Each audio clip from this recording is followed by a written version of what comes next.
நீங்கள் பொறாமை கொள்ளவும் கூடாது. You should not be jealous. அதே மாதிரி பிறர் பொறாமைப்படும் அளவுக்கு உங்கள் வாழ்க்கையை நீங்கள் பிறரிடத்தில் காண்பிக்கவும் கூடாது. And don't provoke others in your life to be jealous. உங்களுக்கு தந்திருக்கிற ஆசீர்வாதங்களை சந்தோஷமாய் அனுபவிங்க.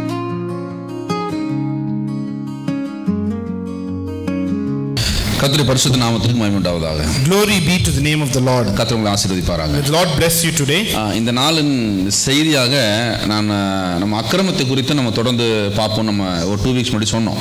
2 weeks back I mentioned that we are meditating upon sin and wickedness. ஆனால் செய்திக்கு போவதற்கு முன்பாக என் மனசுல ஒரு வார்த்தை திரும்ப வந்துட்டே இருக்கு. அப்படினா அதை சொல்லிவிட்டு நான் போகிறேன். But there's a word this is actually coming in my heart actually, so I want to say this. கர்த்தர் உங்கள் வாழ்க்கையை மாற்றுவார். The Lord will change your life. கர்த்தர் உங்கள் வாழ்க்கையை மாற்றுவார். The Lord will change your life.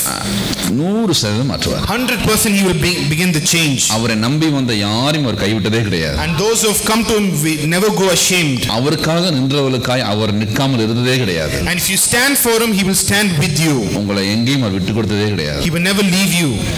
இம்மையிலும் மறுமையிலும் உங்களை தாங்குவார். Even in this side of eternity and even there also God will never leave you. சொல்லி நான் செய்திக்குள்ளே போகிறேன். Let me actually go to my sermon by saying this. உங்கள் வாழ்க்கையை அழகாய் மாற்றுவார். He will change your life beautifully. உங்கள் வாழ்க்கையை அழகாய் மாற்றுவார். He will change your life with wonders. ஒரு சின்ன சாட்சியை சொல்லிட்டு நம்ம செய்திக்குள்ளே போலாம். Let me actually confess a testimony and go to the message. Pollachi பகுதியில் ஒரு பெந்தேகோஸ்தே சபையில் ஏன்னா அந்த நாட்களில் அடிக்கடி பயன்படுத்துவாங்க. Earlier before this ministry they used to actually beckon me to Pollachi for a ministry. அந்த சமயத்தில் ஒரு நாள் நாங்கள் செய்தி கொடுக்க போயிருந்தப்போ ஒரு ஹஸ்பண்ட் ஒய்ஃப் வந்து என்னிடத்துல ஜெபத்திற்காக வந்திருந்தாங்க. So when I had to go there for a ministry, one couple had come to meet me. அவங்க கண்ணீரோடு என்கிட்ட சொன்னாங்க, நாங்கள் குழந்தைக்காய் காத்திருக்கிறோம், ரொம்ப வருஷமாச்சு எங்களுக்கு குழந்தை இல்லை. With many tears actually we were waiting for a child. நாங்கள் ரொம்ப செலவழிச்சோம். கடைசி டாக்டர் சொல்லிட்டாங்க மெடிக்கலாக உங்களுக்கு குழந்தை பிறகுறதுக்கு வாய்ப்பு இல்லைன்னு சொல்லிட்டாங்க. We spent a lot of money but the doctors told you won't be able to bear children. எங்க ரொம்ப வேதனை என்று சொல்லி அவங்க கண்ணீரோடு என்கிட்ட வந்திருந்தாங்க. அவங்க அதுக்காக ஜெபிக்க சொன்னாங்களா கூட தெரியல, ஏன்னா அந்த நம்பிக்கையில அவங்க விட்டு இருந்தாங்க. But they lost all hope and they came to pray. அப்ப நான் சொன்னேன், உங்களுக்கு குழந்தை ஆண்டவர் தர முடியும்னு நீங்க நம்புறீங்களா அப்படின்னு கேட்டேன். Do you believe that the Lord can help you bear a child? நம்புறோம் அப்படினாங்க. Yeah, we believe. அப்ப நான் கேட்டேன், உங்க குழந்தையை உங்க கண்ணுல பார்க்க முடியுதா அப்படின்னு கேட்டேன். Are you able to see your child in front of you? அவங்களுக்கு புரியல. They did not understand that. நான் கேட்டேன், உங்களுக்கு கலரா வேணுமா, கருப்பா வேணுமா, மாநிறமா வேணுமா, உங்க குழந்தை எப்படி இருக்கும் நீங்க விரும்புறீங்க அப்படின்னு கேட்டேன். How do you want your child to be, fair or dark or stout, or how do you want your child to be? அவங்க கருப்பா வேணும்னாங்க. And I want my child to be dark. அவங்க அப்படிதான் கேட்டாங்க. பொதுவாக எல்லாரும் கலரா வேணும்னு கேட்பாங்க. அந்த பெற்றோர்கள் ஆனா கருப்பா வேணும் அப்படிதான் கேட்டாங்க. So they said I want my child to be dark skin. ஆமா ஆமா. என்ன குழந்தை வேணும்? What kind of child do you need? எனக்கு ஆண் குழந்தை வேணும். I need a male. நான் சொன்னேன், நீங்க கண்ணை மூடுங்க, உங்க குழந்தையை பார்க்க முடியுதான்னு கேட்டேன். And close your eyes. Are you able to envision your child? கண்ணை மூடி கொஞ்ச நேரம் நான் கொஞ்சம் டைம் எடுத்துக்கங்க. And take your time to see the child. Time எடுத்து உங்க என்ன குழந்தை உங்களுக்கு நீங்க விரும்புறீங்களோ அவங்க கண்ணை மூடி உங்க குழந்தையை பார்க்க முடியுதா பாருங்கன்னு. So when you close your eyes, are you able to see that kind of child? அவங்க இப்ப பார்க்க முடியுது அப்படினா. Now I'm able to see. நான் சொன்னேன், இயேசுவின் நாமத்திலே அந்த குழந்தை உங்கள் கைக்கு வருவதாக அப்படின்னு ஜெபிச்சிட்டு வந்துட்டேன். And I prayed by faith, you're the child you will receive as you've seen. அதன் பிறகு பாத்தீங்கன்னா ரொம்ப நாளா அந்த சர்ச்சுக்கு போய் அதன் பிறகு ஒரு 2-3 வருஷம் கழிச்சு தான் திரும்ப அந்த சபைக்கு நான் போறேன். So after 2 years I go back to the church. அப்போ அந்த சபையில நின்று நான் சொல்றேன், ஒரு செய்தி எடுக்கும் பொழுது நான் இந்த செய்தியை சொல்றேன், இந்த மாதிரி இந்த சர்ச்சில் வந்துட்டு இப்படி நான் ஒன்று ஜெபிச்சேன், இப்படி ஜெபிச்சுட்டு போனேன், எனக்கு நினைவு இருக்கு 3 வருஷத்துக்கு முன்னாடி அப்படின்ட்டு ஒரு செய்திக்கு அது ஏதோ தேவைப்பட்டனால அதையும் சேர்த்து நான் சொல்றேன். So casually I told while preaching this sermon, I actually prayed for a couple like this 2 years ago. அப்போ அங்க 2 பேர் எந்திரிச்சாங்க, எங்களுக்கு அதான் ஜெபிச்சீங்க அப்படினாங்க. And these 2 people stood up, actually you prayed for us. நான் சொன்னேன், அப்படியா, ரொம்ப சந்தோஷம் அப்படின்னு. I was very happy. Thank you for prayers. அடுத்து நான் கேட்கல, அவங்க சொன்னாங்க அந்த குழந்தை முன்னாடி உட்கார்ந்திருக்காங்க. And the child is sitting in front of me. Hallelujah. Hallelujah. Hallelujah. Amen. Hallelujah. ஒரு பையன் நல்ல கொழுகொலுன்னு எந்திரிச்சு நின்னான். And that boy was actually bubbly, stout. நல்லா கொழுகொலுன்னு நல்ல ஒரு கோட் போட்டிருந்தான். And he was wearing a coat. என்ன ஆச்சரியம்னா அன்னைக்கு அவனுக்கு பிறந்த நாள். And that was his birthday that day. ரொம்ப சந்தோஷமா இருந்தது. And I was very happy. ஏன் சொல்லனா, நம்ம ஆண்டவர் வாழ்க்கையை மாற்றுகிறவர். And surely God will change my life. எப்படியோ இல்ல, அழகாய் மாற்றுவார். And he will make it beautifully, wonderfully. ஆமென் சொல்லுங்களேன். Hallelujah. இன்னும் அதே சபையில நடந்த இன்னொரு சம்பவத்தையும் சொல்றேன். And let me tell you another instance.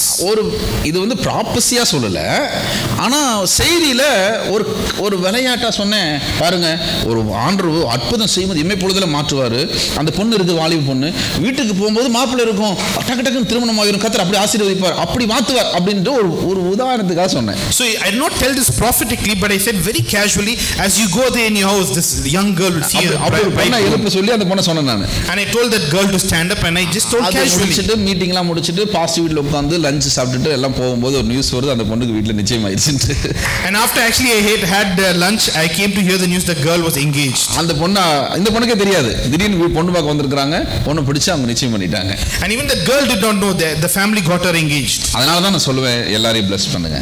And that's why I say bless each and every one. உங்கள் வாயின் வார்த்தையை கர்த்தர் நிறைவேற்றுவார். And God will fill your mouth with wonders. ஆனால் உங்க வாயின் வார்த்தையை கர்த்தர் நிறைவேற்றணும்னா ஒரு காரியம் நீங்க செய்யணும். And if God have to fulfill your words, you have to do one thing. மனம் பதறி பேசாதவராய் இருக்கணும். And don't be anxious and give out your words. டக்கு மனம் பதறி பேசுகிற வார்த்தையை கர்த்தர் கனப்படுத்த மாட்டார். And God will not honor when you speak anxiously. ஏன்னா உங்க பேச்சு உங்க கண்ட்ரோல்ல இருக்காது, நீங்க என்ன வேணா பேசுவீங்க. Your speech is not under your control, you can speak whatever you want. கர்த்தர் உங்களை கனப்படுத்த ஆரம்பிச்சிட்டார்னா எல்லா வார்த்தையும் கனப்படுத்துவார். If God wants to honor your words, he will honor everything. கெட்ட வார்த்தை பேசுவீங்க, ஒரு நேரம் சாபமா பேசுவீங்க, ஒரு நேரம் கோபத்துல பேசுவீங்க, ஒரு நேரம் ஆசீர்வதிப்பீங்க. Sometimes you'll speak bad words, sometimes you'll speak unparliamentary words. How can God bless all of that? கர்த்தர் எப்படி அதை ஆசீர்வதிக்க முடியும்? How can God bless all your words? நீங்க உங்க சொந்த உங்களுக்கு எதிராகவே சாபமானதை பேசுவீங்க. And even yourself, you curse yourself. ஒரு மனுஷன் இப்படியே சொன்னா, இப்படியே வீட்டில் சண்டை, அந்த மனுஷன் அடிக்கடி நடந்த சம்பவம், வீட்டில் பயங்கர சண்டை ஹஸ்பண்டுக்கும் ஒய்ஃபுக்கும், நான் பைக்கில் போகும்போது பாரு ஒரு நாள் இந்த வழியாக தான் அடிபட்டு கிடப்பேன் பாரு, அப்பதான் உனக்கு புரியும் அப்படின்னா.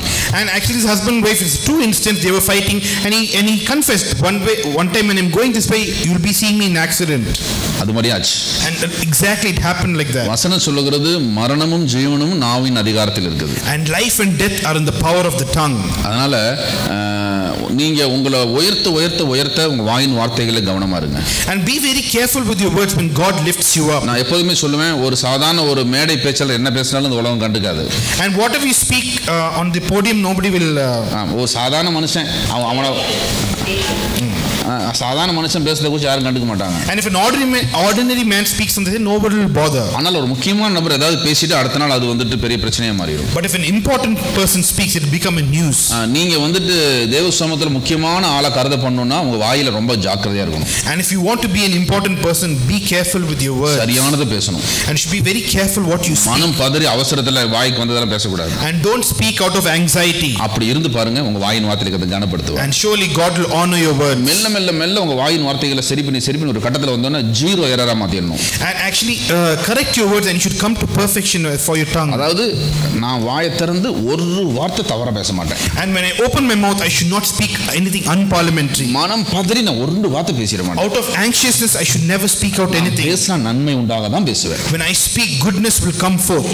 ஜீரோ எரர் உங்க வாயில வந்துறணும். ஜீரோ எரர் அப்படி ஆயிரணும். And there will be zero error words coming out from your lips. அப்படி கொண்டு வந்து பாருங்க, உங்க வாயின் வார்த்தைகளை கர்த்தர் ஆசீர்வதிப்பார். Surely God will bless the words from your mouth. நீங்க சொல்றதெல்லாம் கர்த்தர் நடத்தி காமிப்பார். And whatever you speak will bring to pass. உங்க ஜெபங்கள் விசேஷமா இருக்கும். And your prayers will be very special. Hallelujah. Hallelujah. நான் இந்த வார்த்தையை சொல்லி மறுபடியும் முடிக்கிறேன். Let me complete this by saying this word. உங்கள் வாழ்க்கையை அழகாய் மாற்றுவார். God will change your life wonderfully. உங்கள் வாழ்க்கையை அழகாய் மாற்றுவார். He will change your life wonderfully. அற்புதமாய் மாற்றுவார். Like miraculously he will change your life. நம்ம செய்திக்குள்ள போலாம். Let us go to our sermon.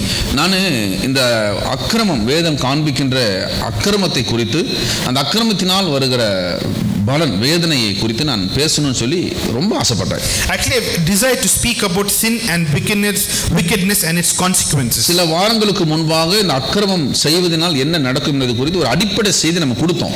Actually we gave a foundation message actually what happens when you sin. அடுத்த வாரங்கள்ல ஆண்டவர் எனக்கு வேறு செய்தி தந்தபடினாலே அதனுடைய அடுத்த பகுதி நம்ம எடுக்கவே முடியல. I could not continue because God gave me other sermons. சபை நல்லா கவனிங்க, இனி வருகிற நாட்களில் நம்ம என்ன செய்ய போறோம் தெரியுமா?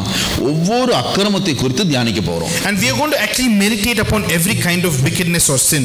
என்னென்ன அக்கிரமங்கள் இருக்கிறது, அது நம்ம வாழ்க்கையில் என்ன இருக்குன்னு சொல்லி அதை தியானித்து அந்த அக்கிரமத்துக்கு எதிராக ஜெபித்து நம்ம சுத்திகரிக்கப்பட போறோம். And we are going to sanctify ourselves thinking about and meditating what is found in our life. அதாவது ஒரு சில வேதம் காண்பிக்கின்ற சில அக்கிரமங்கள் என் வாழ்க்கையில சில காரியங்கள் இருக்கலாம். And some kind of sin is found according to the scripture. மறைவாகவே சில நம்ம வாழ்க்கையில் இருக்கும். It can be found in a life in a very hidden way. அதை தியானிச்சு அதுக்கு எதிராக ஜெபம் பண்ண போறோம். And we are going to to meditate and pray against it. எப்படி ஒரு முள் நம்ம சட்டையிலேயே நம்ம உடம்புலயே மாட்டியிருந்தா ரொம்ப பார்த்து அந்த முள்ளை எப்படி எடுத்து வெளியே போடுவோமோ அதுபோல் நம்ம வாழ்க்கையில் காணப்படுகிற சில அக்கிரமங்களை சில சாபங்களை நம்ம பிடுங்கி வெளியே எடுக்க போறோம். And we have to, just like we are going to remove a thorn which is stuck on our apparel, we are going to remove the sins from our life. அப்படிதானே, சில முள்ளு காலில் குத்திருச்சு, என்ன பண்ணுவோம், உடனே நினைச்ச மாதிரி பார்த்து தான் எடுப்போம்.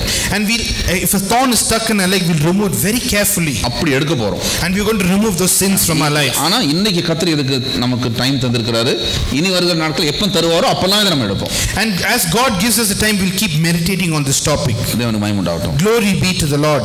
சங்கீதம் 66:18 யாராவது ஒருத்தர் வாசிங்க. Psalms chapter 66 verse 18. என் இருதயத்தில் அக்கிரம சிந்தை கொண்டிருந்தேனானால் ஆண்டவர் எனக்கு செவி கொடார். If I have wickedness found in my life, let God not hear me. இங்க வேதம் தெளிவாக சொல்லுகிறது, எந்த மனுஷனுடைய சிந்தையிலே அக்கிரமம் காணப்படுகிறதோ அந்த மனுஷனுடைய ஜெபங்கள் கேட்கப்படுவது இல்லையா. If wickedness be found in our thoughts, our prayers won't be answered. அதனால தான் நான் எப்பொழுதுமே சொல்லுவேன், நீங்க ஆசீர்வாதத்துக்கு நேராக போவதை காட்டிலும் உங்களுடைய கனிகளுள்ள ஜீவியத்துக்கு நேராக உங்களை நீங்கள் சீர்படுத்துங்கள் என்று சொல்லுவேன். More than praying for your blessing, actually pray for the fruits that have to be found in your life. ஒரு உலக பொருளாதார நிபுணர் இப்படியாக சொன்னார், எந்த மனுஷன் பணத்தை தேடி ஓடுகிறானோ அந்த மனுஷனுக்கு பணம் கிடைக்கவே கிடைக்காது. And a popular person or famous person once said, man who's running after money will never receive money. அந்த பணம் அவனுக்கு முன்னாடி ஓடிட்டே இருக்கும். But the money will keep running after him. இவனும் அதுக்கு முன்னாடி அந்த பணத்துக்கு முன்னாடி ஓடிட்டே இருக்க வேண்டியது. And he has to keep running after this money as well. கடைசி வரைக்கும் அவனுக்கு அது கிடைக்காது. In the end he will never receive or fulfill. எந்த மனுஷன் தன்னுடைய ஆசையை, தன்னுடைய லட்சியத்தை, அவனுடைய ஆம்பிஷனை அதுக்கு பின்னாடி எவன் ஆசையோடு ஓடுகிறானோ அவன் பின்னாடி பணம் பின்னாடி ஓடிட்டே இருக்கும். And whoever is running behind the goal or vision, money will chase after him. என் பையன் ஒரு நாள் சொன்னான், அப்பா என்ன படிக்க போற அப்படின்னு கேட்டேன். I asked my son, what are you going to study? நான் இந்த டிகிரி எடுக்கணும் அப்படின்னா. I said, I want to achieve this by getting a degree. அது சந்தோஷம், எதுக்காக அதை படிக்கிறேன்னு கேட்டேன். I asked him, why do you want to study this? அப்போ இது படிச்சா இப்போ நல்ல salary இருக்குன்னு சொன்னாங்க, அதனால அதை படிக்கணும் அப்படின்னா. And they told me if I study this, have this degree, I'll earn more salary. நான் சொன்னேன், மகனே நீ ஒரு நாள் அடி செய்யக்கூடாது. And no, don't even think about doing like this with the intention. நல்ல salary கிடைக்கும், நான் ஆளுக்கு பணம் சம்பாதிச்சலாம்னு ஒரு காரியத்தை செய்யவே செய்யாத. And because I want to earn money, so I want to pursue this degree. நீ படிப்பதை ஆசையாய் படி. And you enjoy while studying. நீ அதை மகிழ்ச்சியோடு உணர்ந்து ரொம்ப ஆசையாக அதை பின்தொடர்ந்து படி. And when you study, you rejoice and study. உனக்கு என்ன ஆம்பிஷன் அதை நோக்கி ரொம்ப ஆசையாக நீ ஓடு. And whatever you have God given ambition, you pursue that. பணம் பின்னாடி ஓடி வரும். And this money will come after you. அதனால அதைத்தான் வேதமும் சொல்கிறது. That's why even the scripture also teaches. நீ தேவனுடைய ராஜ்யத்தையும் நீதியையும் தேடுங்கள், இவைகள் எல்லாம் உங்களுக்கு கூட கொடுக்கப்படும். Seek ye first the kingdom of God, and all these things shall be added to you. அப்படினா நீங்க உங்களுடைய வாழ்க்கையில நன்மைகள் வரணும், ஆசீர்வாதம் வரணும், தேவன் என்னோட ஜெபத்தை கேட்கணும் அப்படின்னு நினைப்பதை விட என் வாழ்க்கையில நல்ல கனியுள்ள ஜீவன் வரணும் நீங்க விரும்பணும். And more than all these material blessings, ask the Lord, let these fruits be found in your life. வசனம் சொல்லுது, என் இருதயத்தில் அக்கிரம சிந்தை கொண்டிருந்தேனானால் தேவன் என் ஜெபத்தை கேட்க மாட்டார். If wickedness be found in our thoughts, my prayer cannot be answered. நிறைய அக்கிரம சிந்தைகளை குறித்து நம்ம வருகிற நாட்களில் நம்ம தியானிக்கலாம். And we can meditate upon all the wickedness committed by people in அதை scripture. தியானிக்கும் பொழுதே நீங்கள் கேட்டு அதை உணர்ந்து நம்ம ஜெபிக்கும் பொழுது அந்த சிந்தை நம்மளை விட்டு எடுத்து போடும் தேவனிடத்தில் கேட்டு நீங்க வெளியே போகும்பொழுது அந்த முள் உங்களை விட்டு பிடுங்கப்பட்டிருக்கும். And pray that the Lord remove that thorn from your life so you can be fruitful. நான் முதலாவது ஒரு அக்கிரமம் செய்த ஒரு மனுஷனையும் அவன் ஏன் செய்தான் என்பதையும் நான் சொல்லி நான் அந்த செய்தியை நான் தொடர விரும்புகிறேன். And let us meditate upon a man who committed this wicked deed. ஆதியாகமம் Genesis 4 அதிகாரம் chapter 4 5 வசனம் verse number 5. வாசிங்க பார்க்கலாம். அவன் காணிக்கையையும் அவர் அங்கீகரிக்கவில்லை. அப்பொழுது காயினுக்கு மிகவும் எரிச்சல் உண்டாகி அவன் முகநாடி வேறுபட்டது. இங்க பாருங்க, ரெண்டு பேர் தேவனுக்கு பலிகளை செலுத்தும்படி போறாங்க. So two brothers go and give the offering to the Lord. ஒரு மனுஷனுடைய காணிக்கையை கர்த்தர் அங்கீகரித்தார், இன்னொரு மனுஷனுடைய காணிக்கையை கர்த்தர் அங்கீகரிக்க கிடையாது. So one person's offering God accepted, the other person rejected. நீங்க நல்லா படிச்சீங்கன்னா அந்த மனுஷனுடைய காணிக்கையை மாத்திரமல்ல வசனம் தெளிவா சொல்லுகிறது, அங்கே ஆபேலையும் அவன் காணிக்கையிலும் கர்த்தர் அங்கீகரித்தார். But the verse clearly says he accepted Abel and his offering. முதலாவது யார் அங்கீகரிச்சாரு? So whom did he accept first? முதலாவது ஆபேலை அங்கீகரிச்சார். He accepted Abel. அதன் பின்பு தான் அவன் கொடுக்கிற காணிக்கையை அங்கீகரிச்சார். And then only he accepted his offering. இப்போ நான் கடவுளுக்கு நான் ஒரு காணிக்கை கொடுக்கணும்னு நினைக்கிறேன். So imagine I want to give an offering to the Lord. முதலாவது கடவுள் என்ன அக்செப்ட் பண்ணணும். First the Lord has to accept me. என்ன அக்செப்ட் பண்ணாதான் நான் கொடுக்கிற காணிக்கை அக்செப்ட் ஆகும். Only if he accepts me, he will accept my offering. இரண்டாவது வசனம் சொல்லுகிறது அவன் காயினையே முதலாவது என்ன பண்ணல, அவரு அக்செப்ட் பண்ணல. And he did not accept Cain initially. அப்ப அவன் கொடுக்கிற காணிக்கை எப்படி அக்செப்ட் பண்ண முடியும்? How can he accept his offering? இப்போ என்ன நடந்துச்சுன்னா, இந்த ரெண்டு பேருக்கு காணிக்கையில ஒருத்தரோட காணிக்கை ஏற்றுக்கொண்ட உடனே ஒருத்தன் மிகுந்த எரிச்சல் அடைந்தானா. So when God accepted one person's offering, the other person was sad and he was irritated. வசனம் தெளிவா சொல்லுகிறது, அவனுடைய முகநாடி வேறுபட்டது. And his face was changed and he was given to wrath. அவன் மூஞ்சே மாறிச்சு. His face changed. எதனால? Why did it change? அவனுக்குள்ள இருந்த பொறாமை. Because of his jealousy. அந்த பொறாமை தான் அவனுக்குள்ள ஒரு மாற்றத்தை கொண்டு வருது. And the jealousy brought forth the change in the face. நீங்க நல்லா கவனிங்க. அவன் நியாயம் எப்படி எடுத்துக்கணும்னா, என் காணிக்கை ஏன் ஆண்டவர் அங்கீகரிக்கலன்னு துக்கப்பட்டிருக்கணும். So he should have been given to sorrow. Why didn't the Lord accept my offering? அது நேர்மையான விஷயமா இருந்திருக்கும். It is very normal and natural to think so. அவனுடைய காணிக்கையை ஏன் அங்கீகரிச்சார் அப்படிங்கறத விட என் காணிக்கை ஏன் அங்கீகரிக்கல அப்படின்னு நினைச்சிருந்தானா அங்க மாற்றம் வந்திருக்கும். How did the Lord accept his offering? Instead, if you had thought, why not the Lord accept my offering? இவன் பிரச்சனை இவன் காணிக்கை அங்கீகரிக்காததே கிடையாது. It's not his offering that the Lord did not accept. இவன் பிரச்சனை என்னன்னா, அவன் காணிக்கை அங்கீகரிச்சாரு. His problem is that offering of my brother he accepted.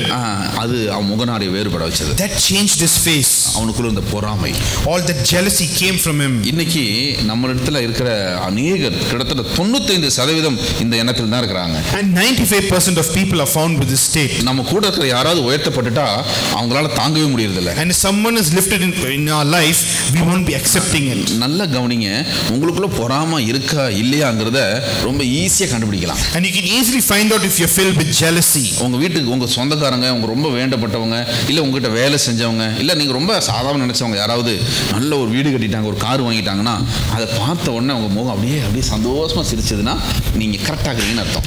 And you can actually find out when your relatives or your co-workers, and if they find out that you have a good car, a new car or a new house, and if their face is very happy, you can find out easily. டக்குனு உங்க முகநாடி அப்படியே சுருங்கிருச்சுன்னு வைங்களேன். And if their face shrinks, அப்படி மாறுமா? will it change? டக்கு நமக்கே தெரியாம நம்ம மூஞ்சி அப்படியே ஒரு நிமிஷம், car வாங்கிட்டானா, oh did he buy a car, வீடு வாங்கிட்டானா, he bought a new house, நமக்கே தெரியாம மூஞ்சி அப்படியே ஒரு சேஞ்ச் வந்துச்சுன்னு வைங்களேன். அந்த இண்டிகேட்டர் கண்டுபிடிச்சா நமக்குள்ள பொறாமை இருக்குன்னு அர்த்தம். And that indication tells us jealousy is found within us. இந்த பொறாமையில செயல்படுகிற ஆவி, அது பேர் என்ன தெரியுமா? Do you know the spirit of jealousy, what it does? இது கொலைகார ஆவி. It is actually a murderous spirit. நீங்க செய்வன வைக்கறாங்கல்ல, do you know all those who cast witchcraft and spells? விசுவாசிகளை வச்சு செய்வன வைக்கறாங்கல்ல, they cast these spells. இந்த செய்வனை வைக்கும் பொழுது செயல்படுகிற ஆவி இந்த ஆவி தான். That sorcery, when they cast sorcery, this jealousy works. இப்படி தூதர்களுக்குள்ள பல டிபார்ட்மென்ட் இருக்கா இல்லையா? And they have many departments, isn't it?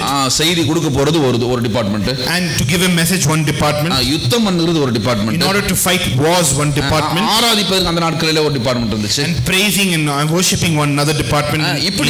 இப்படி பல டிபார்ட்மென்ட்கள், பல தூதர்கள் பரலோகத்தில் இருக்காங்க. And many angels are found in heaven.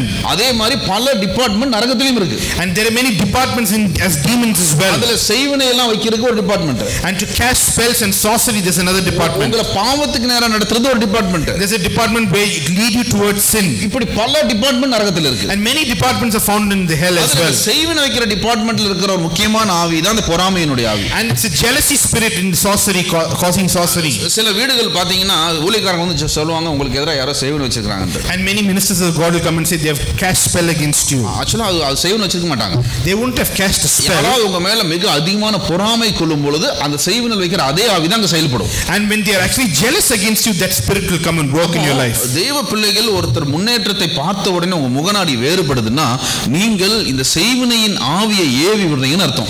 If your face changes because of someone's improvement in life, that spirit of jealousy is working within you. சாதாரண நினைக்காதீங்க, இது ஒரு பயங்கரமான ஆவி. இது It is actually a spirit of sorcery. வசனமே சொல்லுகிறது, பொறாமையோ என்றால் முன்னிற்கத்தக்கவன் யார்?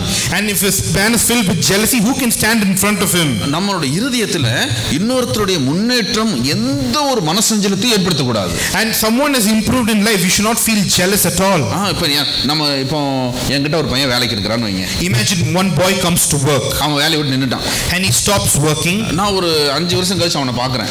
After 5 years I see him. அவன் ஒரு நல்ல கார்ல, நல்ல விலை உயர்ந்த கார்ல வந்து என் முன்னாடி வந்து நின்னு, அண்ணே நல்லா இருக்கீங்களா அப்படின்னு சொன்னா உடனே அப்படியே அடப்பாவி car வாங்கிட்டியா?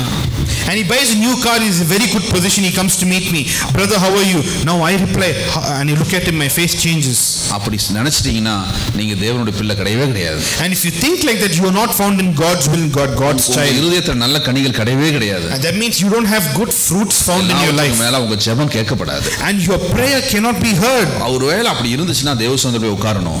And if it's found in your life, go to the presence of the Lord. பிறர் உயர்வை பார்த்து நான் சந்தோஷப்படுகிற இருதயத்தை தாங்க. Lord, give me a heart to rejoice when others are uplifted. என்னிடத்துல இருக்கிற பொறாமையை எடுத்து விடுங்க. Remove the spirit of jealousy. நீங்க ஆண்டவர்ட்ட தயவு செய்து கேளுங்க. And please plead with the Lord. நீங்க ஆண்டவர்ட்ட போய் எனக்கு நல்ல கனிகளை தாங்க. Ask the Lord, give me fruits found in my life. இன்னொருத்தரோட உயர்வு நமக்கு எந்த காரணத்தை கொண்டு மனவருத்தத்தை தரவே கூடாது. Another person upliftment should not bring jealousy in our life. நல்லவங்க இல்லைங்க, துன்மார்க்கம் முன்னேறினா கூட கவலைப்படக்கூடாதான். And even a wicked man prospers, you don't worry or fret. வசனம் சொல்லுது, நீ துன்மார்க்கனை பார்த்து பொறாமை கொள்ளாத. And do not fret when a wicked man increases in life. நல்ல மனுஷன்லாம் கிடையாது. Not a good person. பொல்லாத மனுஷன் தான். He's a wicked man. அவன் முன்னேறினா கூட நீ அதை பார்த்து பொறாமைப்படாத. And you don't feel jealous if looking at him. எனக்கு ஒரு நண்பன் ஒருத்தன் உண்டு. I have a friend. சின்ன வயசுல நண்பன் கிடையாது, எனக்கு அவனை தெரியும். I know him very well when I was young. மிக்க மோசமான மனுஷன். He was very wicked. யாரையும் ஏமாத்த தயங்க மாட்டான். And he cheat anyone in a glance. திடீர்னு ரொம்ப வருஷம் கழிச்சு ஒரு நாள் பார்க்கறேன், ஒரு விலை ஜாஸ்தியான கார்ல வந்திருந்தான். And after many years he comes in a very costly expensive car. எனக்கு ஆச்சரியம், இவன் டிரைவர் ஆக்குறானா இல்ல அந்த கார் இவனோடதா அப்படின்னு ஒரு ஆச்சரியம். I was wondering, is this man a driver or does he own this car? கேள்விப்பட்டேன் அவன் சில ஒரு ஏதோ ஒரு பேங்க்ல இதுக்கு வேலை செஞ்சு அங்க சில வேலையெல்லாம் செஞ்சு ஏமாத்திட்டு வந்து இப்படி வசதியா இருக்கிறான்னு கேள்விப்பட்டேன். And I heard he actually settled down in life by cheating many people in the bank in many other areas. எனக்கு கொஞ்சம் கோபம். I was actually given to anger. எனக்கு இவன்லாம் இப்படி மேல வந்துட்டானே அப்படிங்கிற எண்ணம் வந்துச்சு. And I had to thought, how can this man come up in life? நல்லவங்க வந்தா சந்தோஷமா இருக்கும். If good people come, இவன் வந்து எத்தனை பேத்தை இன்னும் அழிக்க அப்படிங்கிற ஒரு கோபம் எனக்கு வந்துச்சு. That anger came, this man actually destroyed many people, how can he come up in life? அப்ப இந்த வசனம் என் மனசுல வந்துச்சு. But this verse actually came to my mind. நீ துன்மார்க்கரை பார்த்து பொறாமைப்படாத. And don't be jealous against the wicked. அது உன் வேலை கிடையாது. That is not your job. நீ தேவ சமூகத்துல உட்கார்ந்து உங்க இருதயத்துல பொறாமை இருந்தா அது முற்றிலும் அழித்து போடணும். And remove all those kind of thoughts from your life. நீங்க நினைக்கலாம், நான் பொறாமைப்படுவேனா? ஐயோ நான் படவே மாட்டேன். You may think, will I be jealous? I will never. நான் யார் முன்னேறினாலும் நான் சந்தோஷம் தான் படுவேன். Whoever gets lifted in life, I will be very happy. யாருமே தனக்கு பொறாமை இருக்குங்கிறத ஒத்துக்கவே மாட்டாங்க. And nobody will accept that I have jealousy. நானும் பொறாமைப்படவே மாட்டேன்பாங்க. I will never feel jealous. வேற ஒண்ணும் இல்ல, ஒருத்தர் முன்னேறும் போது உங்க முகம் எப்படி மாறுதுன்னு நீங்களே பாருங்க. And notice how your face changes when someone else is blessed. என்ன பேசுறீங்கன்னு பாருங்க. And see what words come from your lips. எனக்கு தெரியாதா இவெல்லாம் எப்படி இருந்தான் இப்படி ஆயிட்டான் அப்படினாவே நீங்க பொறாமை இருக்குன்னு அர்த்தம். And you can tell very boldly, I know this person, he was like that. இவங்க அப்பன்லாம் எப்படி இருந்தான் தெரியுமா, இன்னைக்கு நேரம் இப்படி ஆயிட்டான் அப்படினா உங்களுக்கு பொறாமை இருக்குது. And you will say, actually I know how his father was, how his family was. நிறைய சிக்னல் வச்சு அதை கண்டுபிடிக்கலாம். And with many signals you can find. எனக்கு அருமையான கர்த்தருடைய பிள்ளைகளே, dear beloved, இவன் பாருங்க பொறாமைப்பட்டான், தன் சகோதரனை கொலை செய்யும்படி அவன் போனான். And this Cain was jealous and he went to murder his brother. பொறாமை உங்களுக்குள்ளாக இந்த கொலைகார ஆவி உங்களுக்குள்ள கொண்டு வந்து விட்டுரும். And the spirit of jealousy brought a murderous spirit. நீங்க பொறாமைப்படும்போது அது அந்த குடும்பத்தை மாத்திரம் தாக்காது, உங்கள் குடும்பத்திலும் அது கிரியை செய்யும். And the spirit of jealousy won't affect their family, it affect yours as well. பொறாமைப்பட்டா அவங்க குடும்பம் தானே, இல்ல அது உங்க குடும்பத்துக்கும் வரும்.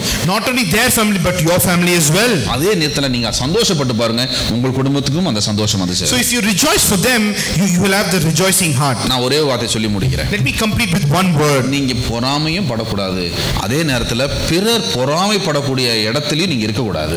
And you should not be jealous and don't make situation for others to be jealous. உங்களை கர்த்தர் ஆசீர்வதிச்சிருக்காருன்னா சந்தோஷமா அதை அனுபவிங்க.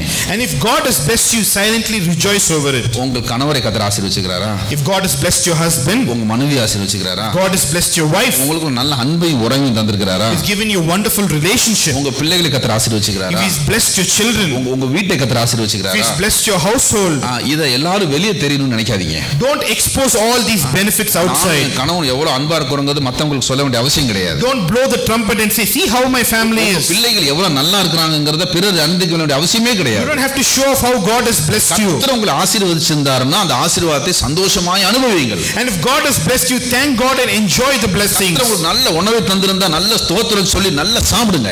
And if God has given you good food, thank God for it and bless it. பிறரிடத்தில் அதை வெளிப்படுத்த வேண்டும் என்று நினைக்காதீங்க. And don't think you have to expose and show off your blessing. இந்த நவநாகரிக உலகம் தான் பெற்றுக்கொண்ட எல்லாவற்றையும் பிறருக்கு காண்பிக்க வேண்டும் என்று விரும்புகிறது. And this world wants to show off all their goods and blessings. நீங்கள் காண்பிக்கின்ற உங்களுடைய சந்தோஷங்களை இன்னொரு சந்தோஷமாய் பார்க்க மாட்டாங்க. And when you rejoice, others people may not rejoice over it. அது உங்களுக்கு கண்ணியாய் மாறும். It will be a trap for you. நான் ஒரு வசனத்தை மாத்திரம் உங்களுக்கு எடுத்து காமிக்கிறேன். Let me show you a verse in scripture. 2 ராஜாக்கள் 20ஆம் அதிகாரம். 2 Kings 2 ராஜாக்கள் 20ஆம் அதிகாரம். chapter 20. அதுல எசேக்கியா ராஜாவை குறித்து நம்ம பார்க்கிறோம். We are reading about King Hezekiah. இந்த எசேக்கியா அது வேண்டாம், நான் சொல்லும்போது மட்டும் படிங்க, எனக்கு கவனிங்க. Actually listen to what I'm about to say. எசேக்கியா ராஜா நல்ல ஒரு ராஜா. He's actually a very good king. இந்த எசேக்கியா ராஜா வியாதிப்பட்டு இருக்கிறான். He was actually sick unto death. செத்து போயிடுவான்னு நினைக்கிறாங்க. And many people thought he would die. ஆனா பொழைச்சிட்டான். But he lived. அதனால தூர தேசத்தில் இருக்கிற பாபிலோன் தேசத்திலிருந்து ராஜாவை விசாரிப்பதற்கு பக்கத்தில் ஒரு நாட்டு ராஜா சோகமாயிட்டாரு, அவர் விசாரிக்க நம்ம போய் பார்க்க போவோம் இல்லையா, அப்படி பாபிலோன் ராஜா சில முக்கியமான நபர்களை அந்த ராஜாவை போய் நல்லா விசாரிச்சுட்டு வான்னு அனுப்புறான். So the king of Babylon sent some emissaries to actually behold the king's good news. அப்ப இந்த பாபிலோன்ல இருந்து சிலர் வந்து இந்த ராஜாவை பார்க்க வராங்க.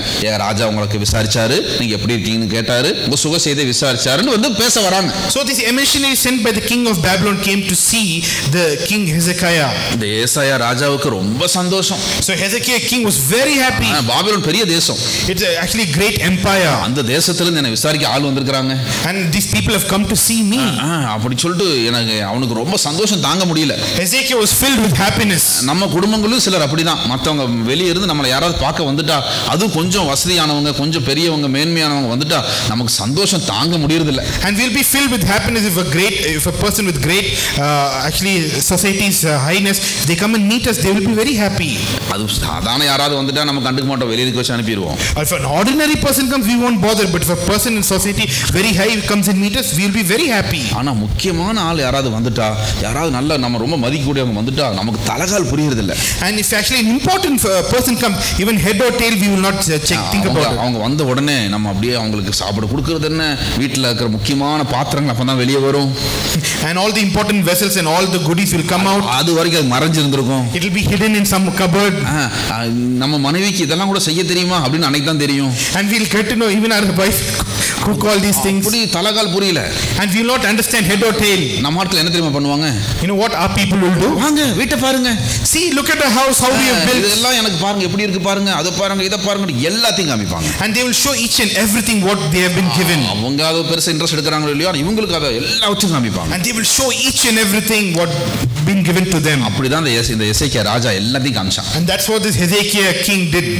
இப்போ தீர்க்கதரிசி வரான். And this prophet comes. இப்போ அதை வாசிக்க பார்க்கலாம். அதாவது அவங்களுக்கு காமிக்காத பொருள் வீட்டில் எதுவுமே இல்லை, எல்லாம் காமிச்சிட்டான். And he exposed and showed all the vessels. எல்லாத்தையும் தான் வீட்டுக்கு வந்து எல்லாவற்றையும் அவங்களுக்கு காமிச்சான். And this man exposed all the good things the Lord had given him. தீர்க்கதரிசி வார்த்தை வருது, என்ன காமிச்ச? This Isaiah prophet comes in and what did you show him? அவன் சொல்ற, நான் என்ன காமிக்கல. What didn't I show? எல்லாத்தையும் காமிச்சிட்டேன். I showed him everything. அப்ப எல்லாம் போயிடும். And everything will be taken away. அவன் பார்த்தது ஒண்ணு கூட அவன் இருக்காது. Not one thing which he did not see will be not left out. எனக்கு அருமையான கர்த்தர் பிள்ளைகளே, Dearly beloved, நீங்கள் பொறாமை கொள்ளவும் கூடாது. you should not be jealous. அதே மாதிரி பிறர் பொறாமைப்படும் அளவுக்கு உங்கள் வாழ்க்கையை நீங்கள் பிறரிடத்துல காண்பிக்கவும் கூடாது. And don't provoke others in your life to be jealous. உங்களுக்கு தந்திருக்கிற ஆசீர்வாதங்களை சந்தோஷமாய் அனுபவிங்க. And enjoy the blessing God has given in your life. எந்த மனுஷனும் மாயைதான். And every man's life is in vain. எந்த மனுஷனும் மாயைதான். He is given to vanity. உங்களுக்கு தந்திருக்கிற வாழ்க்கை ஒருவேளை அவர்களுக்கு கிடைக்காததா இருக்கும். And it's true, what you have received they may not have received. மனுஷனுடைய கண்கள் மிக மோசமானதாய் காணப்படுது. And man's eyes and thoughts are wicked every day. அது ஒரு சர்ப்பம் போல உங்க வீட்டுக்குள்ள வரும். It's like a serpent, it will seep through your doors. ஒரு செய்வினை போல உங்க வீட்டுக்குள்ள வரும். It will come like a sorcery. அவங்க எதெல்லாம் நீங்க காமிச்சீங்களோ, எதெல்லாம் அவர்கள் பார்த்தாங்களோ அதெல்லாம் நீங்க இழந்து போண்டிது வரும். And whatever you show them you may have to lose it. என்ன கேட்டா நான் சொல்லுவேன், தினமும் காலையில வீட்ல இருக்கிறவங்க ஜெபிக்க வேண்டிய முக்கியமான ஜெபம் என்ன தெரியுமா? Do you know what you have to pray in your house in the morning? என் வீட்டுக்கு யாரெல்லாம் வரணும்ங்கறத நீங்க தீர்மானம் பண்ணுங்கப்பா. Lord, you decide whoever is to come to my house. உமக்கு பிரியமில்லாதவங்க வீட்டுக்கு வர கூடாது. And those whom you don't desire should not enter my my doorstep. நீங்க ஜெபிக்கணும். And you should pray. நீங்க தேவ சமூகத்துல ஒப்பு கொடுத்திருக்கணும். And you should submit yourself. நீங்க நல்ல Dress போட்டு ரோட்ல போறீங்க. You may actually be clothed well. நல்ல ஒரு கார்ல ரோட்ல போறீங்க. And a good car you may drive on the அத road. பார்த்து நாலு பேர் பொறாமைப்படுவாங்க. It's too four people may feel jealous. அத பத்தி நீங்க கவலைப்படாதீங்க. Don't worry about it. அது தேவ சமூகத்துல ஒப்பு கொடுத்து நீங்க போங்க, கர்த்தர் பாதுகாத்துக் கொள்வார். And God will take care of that. ஆனால் நீங்கள் வாலண்டரா அத பண்ணாதீங்க. And voluntarily don't bring in people like that. Facebookல பாரு என் குழந்தையை பாரு, வீட்டை பாரு, அழகை பாருன்னு போடுறாங்க. And Instagram and Facebook don't expose your good things. குழந்தை இல்லாதவங்களும் கண்ணீரோட அதை பார்த்துட்டு இருக்காங்க. And people who don't have children will view that. இல்லையா? அப்படிதானே? Don't you think so? ஆனா கர்த்தர் உங்களுக்கு தந்த மேன்மையை உங்க வீட்டுக்குள்ள வச்சு அனுபவிங்க. And if God has given you good things and blessings, enjoy within your household. விலக்கி காத்துக்கொள்ளுங்கப்பா சொல்லுங்க. And actually tell God that actually keep away evil from my household. ஒவ்வொரு நாளும் உங்க பிள்ளைகள் உங்களுக்கு கணவரை வேலியடைங்க. And actually put a fence around your family. கர்த்தர் உங்க வீட்டை ஆசீர்வதிச்சிட்டே இருப்பார். And surely God will continue to bless your family. நான் முடிக்கட்டும். Let me complete it. நான் சொல்ல வருது பொறாமையை பார்த்து நீங்க பயப்படுங்கன்னு சொல்ல வரல. I'm not saying don't be afraid of jealousy. அது நீங்க தவறா எடுத்துக்கொள்ள கூடாது. Don't be given to misunderstanding. ஆனால் நீங்கள் உங்களுடைய மேன்மையை பிறருக்கு காண்பிக்க வேண்டும் என்று முயற்சி எடுக்காதீங்க. And don't expose all the blessings God has given in your life. எவ்வளவு முடியுமோ அவ்வளவு மறைந்து கொள்ளுங்க. And actually hide it. மற்றவை கர்த்தர் பார்த்துக் கொள்வார். And others God will take care. ஆமென் சொல்லுங்களேன். Amen. ஹalleluya. Hallelujah. அதே நேரத்தில் பிறரை பார்த்து பொறாமைப்படாத ஒரு நல்ல இருதயத்தை எப்பொழுதும் வைத்துக் கொள்ளுங்க. And keep a good heart so that you don't feel jealous towards others. பொறாமை உங்க இருதயத்தில் ஒரு அக்கிரம சிந்தையாய் மாறும். And this jealousy will bring wickedness. உங்க ஜெபங்கள் கேட்கப்படாது. And your prayers will not be answered. அப்ப இன்னைக்கு ஜெபிக்கலாமா? Shall we pray? கண்களை மூடி. Shall we close our eyes? எனக்கு ஒரு சுத்த இருதயத்தை தாங்கப்பா. Lord, give me a clean heart. பிறருடைய வளர்ச்சியை பார்த்து நான் சந்தோஷம் அடைகிற இருதயத்தை எனக்கு தாங்க. Let me rejoice when others are exalted. இன்னைக்கு அந்த பொறாமை என்கிற அந்த முள் நம்ம இடத்துல இருக்குமானால் அதை பிடிங்க நம்ம வெளியே போவோம். Lord, remove the thorn of jealousy from my life. அந்த முள் நம்ம விட்டு வெளியே போகட்டும். Let the thorn be removed. ஆமா, பிறரை குறித்து நான் தவறாக பேசி இருந்தால் என்னை மன்னிங்க. Lord, if I have spoken against some people, forgive me, Lord. பிறரை குறித்து தவறா பேசினீங்கன்னா உங்களுக்கு பொறாமை இருக்குன்னு தான் அர்த்தம். If you have spoken against others, that means jealousy is found in your life. இன்றைக்கு பிறரை குறித்து தவறாக பேசுவதையே ஊழியம் என்று சொல்றவங்க இருக்காங்க. Some people think this is a ministry altogether. அது ஊழியமே கிடையாது. That is not a ministry at all. அடுத்தவர்களை பேசவே நம்ம கூடாது. We are not supposed to speak ill of others. இன்னொருத்தரை ஜட்ஜ் பண்ணவே கூடாது. We are not supposed to judge others. இன்னொருத்தரை குறை சொல்லவே கூடாது. We are not supposed to give into false witness. நிச்சயமாய் ஊழியம் கிடையாது. It is never a ministry at all. ஒரு நாள் விரும்ப மாட்டார். God will never actually accept it. ஆண்டவரே என்னிடத்துக்கு முள்ளை எடுத்து போடுங்க. Lord, remove the thorn from my life. நான் தெரிஞ்சோ தெரியாமையோ பொறாமைப்பட்டிருக்கிறேன். Whether I know it by instance or by accepting. பிறரை குறித்து தப்பா பேசியிருக்கேன். Lord, I have spoken ill of others. அவங்களை குறித்து தேவையில்லாத நான் குறை பேசியிருக்கேன். I have spoken behind their back. என்னை மன்னிங்கப்பா. Lord, please forgive me, Lord. நல்ல சுபாவத்தை தாங்க. Lord, give me good character and நல்ல nature. குணத்தை தாங்க. Lord, give me good nature. பிறர் நல்லா இருக்கணும்ங்கற எண்ணம் எனக்குள்ள இருக்கட்டும். Give me the thought that others should be blessed. ஆசீர்வதிக்கப்படும்போது நான் சந்தோஷப்படட்டும். Let me rejoice when others are blessed. பிறரை குறித்து நன்மையை மாத்திரம் நான் பேசட்டும். Let me speak good about others. இரத்தத்தால் எங்களை கழுவுங்க. Lord, wash us with your blood. இன்னைக்கு எங்களுக்குள்ள இருக்கிற அந்த முள்ளை புடுங்கி போடுங்க. Lord, remove the thorn from my life. எங்கள் ஜெபங்கள் கேட்கப்படாமல் போக கூடாது. Lord, let our prayers be heard. எங்கள் ஜெபங்கள் எல்லாம் உம்முடைய சமூகத்துக்கு வந்து சேரணும். Let our prayers come into your presence. எங்கள் ஜெபங்களுக்கெல்லாம் நாங்கள் பதில் பெற்றுக்கொள்ளணும். Lord, let us receive an answer from you. இன்னைக்கு அந்த முள் என்னை விட்டு போகட்டும். Lord, remove the thorn away from my life. முள் என்னை விட்டு போகட்டும். Remove the thorn from my life. பிறரை குறித்து பேசின பாவம் என்னை விட்டு போகட்டும். Let that sin be removed of false. நான் பிறரை குறித்து குறை பேசின பாவம் என்னை விட்டு போகட்டும். All the shortcomings of people have spoken, let it be removed. பிறரை வேதனையாய் பேசின வார்த்தைகள் என்னை விட்டு போகட்டும். All the unparliamentary words be removed from my life. பிறரை குறித்து நான் ஜட்ஜ் பண்ணிருக்கிறேன், என்னை விட்டு போகட்டும். All the judgmental words be removed. என்னை விட்டு இந்த முள் வெளியேறட்டும். Let this thorn be removed. இந்த நாள் முதற்கொண்டு நான் என்னுடைய ஜெபங்கள் கேட்கப்படுவதாக. Lord, let my prayers be heard. என் குறைகள் எல்லாம் மன்னிங்கப்பா. Lord, forgive all my iniquities. இந்த ஒரு காரியத்துக்கு நான் ஜெபிக்கிறேன். Let us pray for this one thing. இந்த நல்ல கனிவுள்ள ஜீவன் எனக்குள்ளே வரட்டும். Lord, let a fruitful life be found in me. நான் முடிக்கிறேன். Let me complete it. நீங்க உங்க வீட்லயும் போய் இன்னைக்கு இந்த ஒரு காரியத்துக்காய் மாத்திரம் ஜெபிங்க. And today you go to your house and pray for this one thing. இந்த ஒரு நல்ல சுபாவத்துக்காய் மாத்திரம் இன்னைக்கு உங்க வீட்ல போய் கண்ணீரோடு தேவ சமூகத்துல ஜெபிங்க. And pray tearfully for this one thing. நமக்கு டைம் கிடையாது. We don't have extra time. அதனால நம்ம ஜெபத்தை நான் முடிக்க வேண்டிய சூழ்நிலை. Let us complete our prayer. ஆனா நீங்க விட்டுறாதீங்க. Don't leave it. உங்க வீட்ல போய் உட்கார்ந்து இன்னைக்கு இந்த குறிப்பிட்ட குணத்துக்கு எதிராக போராடுங்க. And go to your house and pray according to this.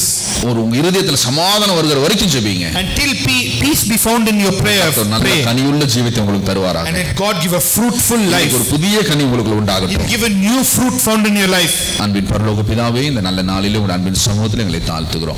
ஆமென். சபை கர்த்தர் ஆசீர்வதிங்க. உலகத்தில் போகும்போது உங்களுடைய கரம் இருக்கட்டும். மனுஷங்களுக்கு தயவு உண்டாக்கி தாங்க, மேன்மைப்படுத்துங்க. எங்கள் சபையை விருத்தியடைய செய்யுங்க. சபை மக்களை விருத்தியடைய செய்யுங்க. ஊழியக்காரனாய் மெய்ப்பனாய் சபையை நான் இயேசுவின் நாமத்திலே மனதார ஆசீர்வதிக்கிறேன். அன்பின் இரத்தத்துக்குள்ளாய் ஒப்புக் கொடுக்கிறேன். இயேசுவின் நாமத்தில் ஜெபிக்கிறோம் அன்புள்ள பிதாவே. ஆமென்.